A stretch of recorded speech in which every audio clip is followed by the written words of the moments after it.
It is a race between vaccines and variants. Medical experts say they're seeing more cases of children getting infected with the UK variant. Unlike the original virus, it's making many of them sick. The warning comes as kids across the metro return to the classroom. KCTV5's Betsy Webster joins us live now outside Paseo Academy, where some students return to in-person learning just today. Betsy? Well, grades 8 and 10 through 12 were the last in the Kansas City public schools to return in person. And as you said, that happened today. But that warning you were talking about is just one reason why precautions like masks are still required. That, and when we talk about the latest vaccine news for kids, there's still a lot of uncertainty.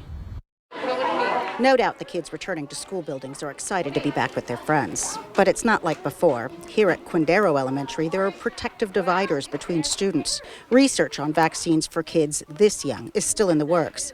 But Pfizer last week said a study of thousands of kids shows the vaccine is safe and effective for kids as young as 12. It's currently approved for 16 and older.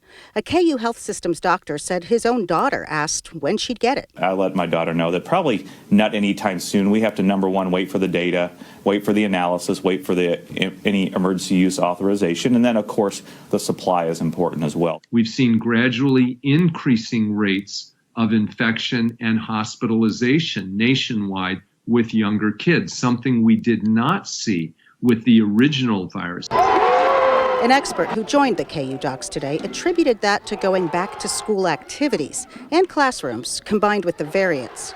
But on the vaccine front, there's also the issue of hesitant parents. A survey done last month by the nonprofit Parents Together showed only 58% of parents or caregivers said they would get their children vaccinated against COVID-19, despite 70% saying they would get vaccinated themselves. The group said the nearly 1,000 surveyed expressed uncertainty rather than outright opposition, with many saying they want to wait for more data. The nonprofit expressed concern about whether that's enough for what is commonly called herd immunity. But an expert at the KU Health System says it's not quite as bad as it sounds. If 70% of adults or 75% of adults are accepting the vaccine and 60% of children, maybe for our overall community, that's enough to have reasonable benefit. Now, fortunately, the vaccines appear to be highly effective against the variants. But of course, a lot of young people are still waiting in line for a shot. Bottom line, medical experts say kids need to continue to follow those physical precautions that hopefully they've been following for a year now. Live in Kansas City, Missouri, Betsy Webster, KCTV5 News.